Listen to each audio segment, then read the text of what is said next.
Today I'm going to discuss how I believe min-maxing mentality has changed gaming forever. And in this video, we're going to discuss a little bit about Stardew Valley. We're going to discuss a little bit about The Binding of Isaac. We're going to compare them. And we're going to add some other games in here as well, just so you know what games to see and expect. This applies to pretty much all of the games that involve some form of min-maxing. And the idea for this video actually came from me watching another video about YouTubers, and the person was playing Sonic, of all games, and they missed one golden coin. And I thought back to my own streams, because I do streams on Twitch. And if I was to miss one golden coin in Sonic, if I was doing a level, and I didn't go back and get it, chat would go nuts. Obviously, they mean it in a joking way, and I would go nuts in other people's channels as well, just for fun. But it led me to this idea that min-maxing has really changed the gaming universe. And we're going to start with Stardew Valley.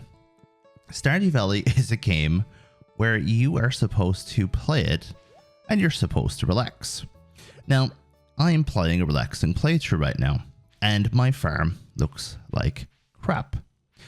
But when people play Stardew Valley, they try and make it so that they are earning the highest amount of money possible in-game. They're not wasting 1 minute of any day in this game. And that's how you're supposed to play it. It's no longer a relaxing game about farming. It's a game about making as much money as possible and stressing yourself out about it too. The time limit in the game, which allows you to go till 2 a.m. in the morning, actually puts people off the game because they feel like there's a time limit on their day and a time limit on what they can do throughout the day. I totally get that. But one of the reasons why they're afraid of the time limit is because they're not willing to waste 1 second of that day. Now, I have actually done a 100% playthrough of Stardew Valley as well. So I also do the min-maxing mentality in Stardew. But I also do relaxing playthroughs where my farm isn't 100% efficient and not everything is perfect. At the moment, I actually have a perfect greenhouse for where I am, apart from this lack of iridium sprinkler right here, which we're about to change.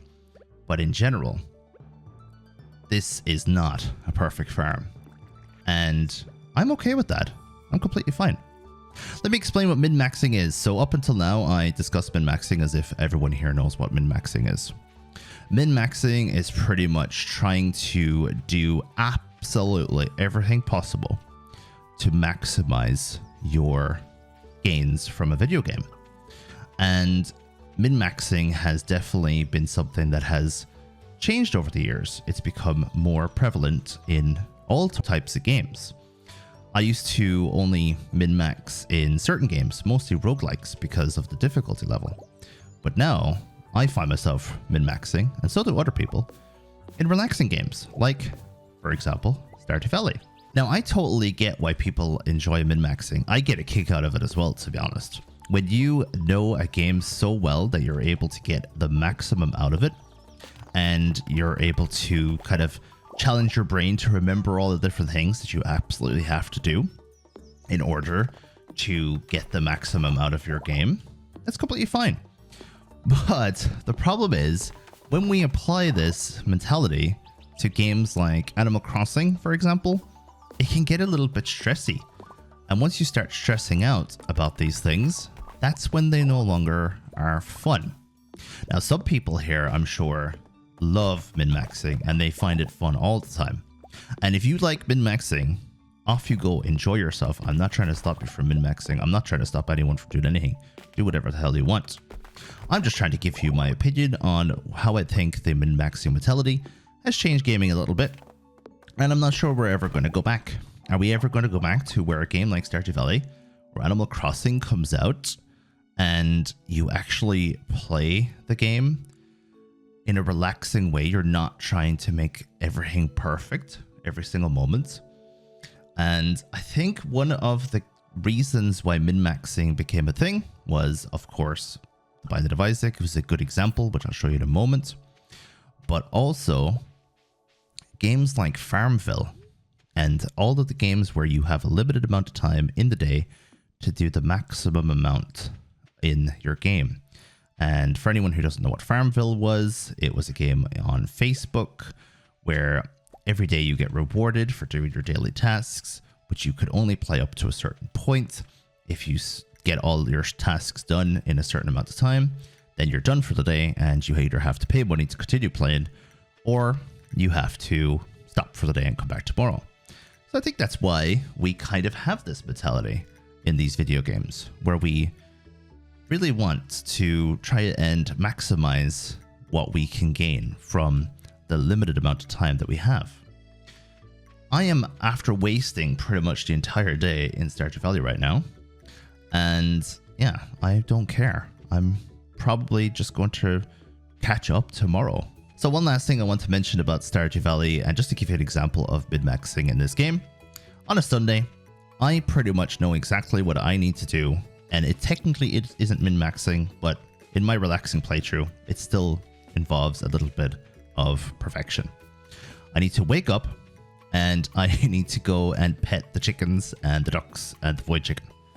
Then I need to go make sure everything is working in my greenhouse.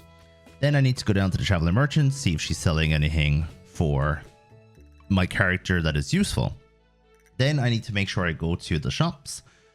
As soon as they open, hopefully Marnie will actually be there for once. And then I need to pick up supplies around town and sell some wares.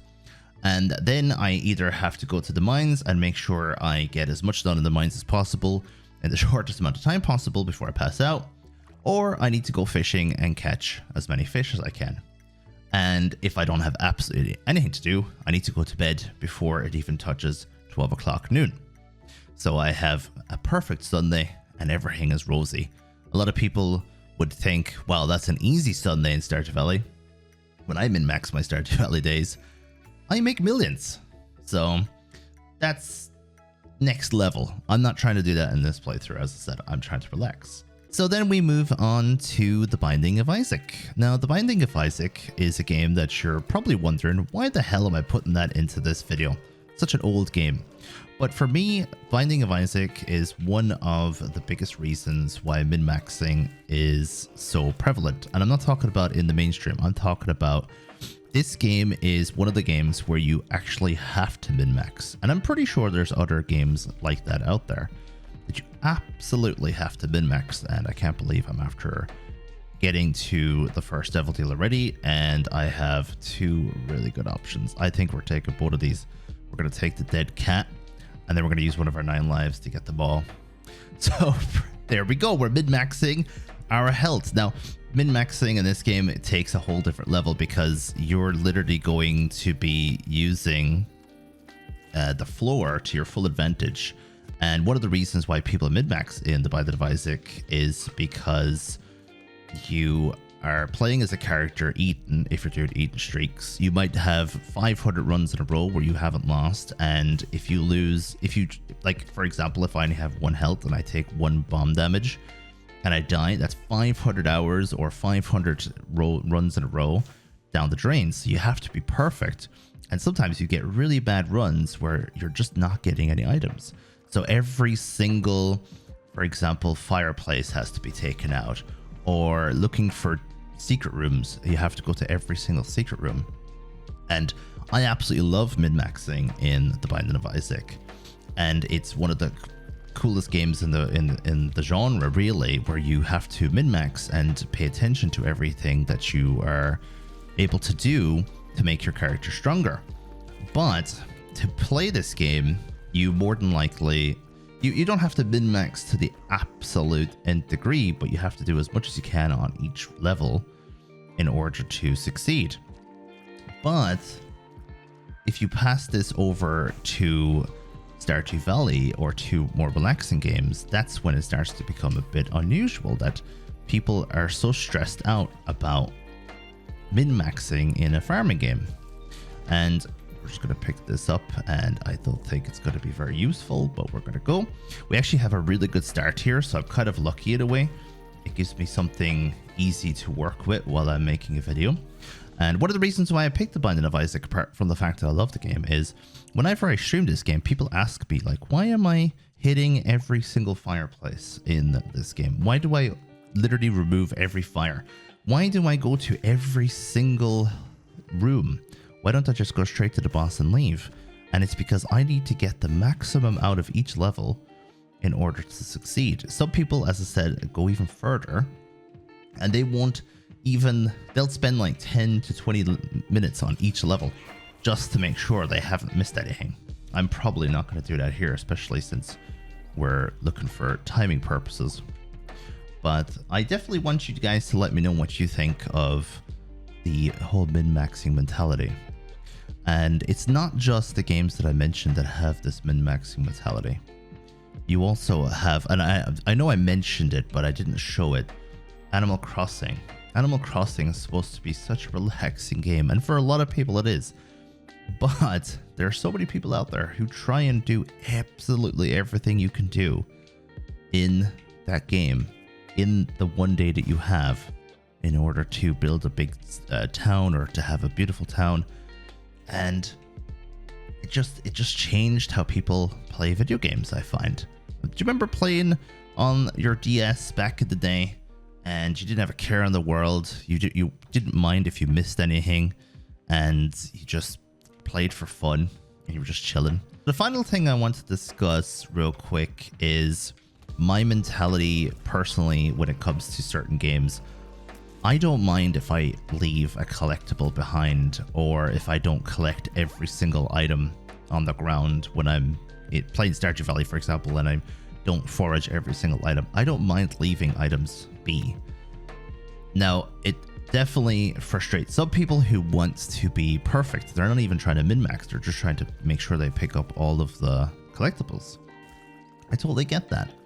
But it really is you make your own rules when it comes to these video games. Do whatever the hell you want and enjoy them. If you like to min-max, work away. I just think, as I said, that it's changed gaming a little bit, and I've nothing against it.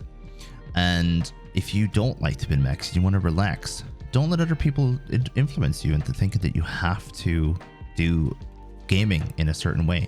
You're your own individual and you pretty much choose yourself. Like, for example, I'm probably going to leave this floor without going into this room. Even though I have flight, I'll probably change my mind now, and I'm not going to go into this room. But some people, if they were min-maxing, they would make sure that they go into each of those rooms before leaving. I have no problem leaving without them. And it kind of does help that I have such a good build already in this game. For anyone who doesn't play it, I have a very good build. And I also am only on streak number 1, because I hope I'm starting a new streak. Yeah, I'm starting a new streak. If I could only imagine trying to do this video while having a large streak and completely forgetting that I was in the middle of a streak. But no, I'm just on number 1. So I could take more risks. I could take a lot more risks and skip a lot of min-maxing in this game, just because I'm not at a high risk. If someone is, or if I was on like a streak of 100 and I didn't want to risk my 100 streak, I would be going a lot slower, and I would definitely be checking every single crevice of each room just to win. And yeah, I wanted to point out one last bit, and that is the games like Pokemon Arceus. You have Dark Souls. Well, I suppose Dark Souls you kind of, but actually no, Dark Souls is a good example. You don't have to worry about picking up everything. Elden Ring, and even Stardew itself, where if you leave any of the collectibles on the ground, that is very frustrating for a lot of people. They would never be able to do that. I have absolutely no problem leaving collectibles on the ground if I don't need them. They just waste inventory space, to be honest. Pity. I was hoping for the lump of coal there. Out of curiosity, does anyone who's watching this video actually play The Binding of Isaac? I feel like this game is a classic. Lots of people play it, but they just, not as many people play it as they used to. And yeah, kind of a pity. Man, I'm getting so many space bar items as well. Bloody hell.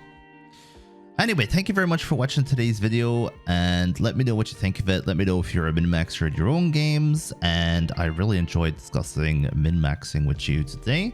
So let me know, and I'll talk to you in the next one. Have a good day.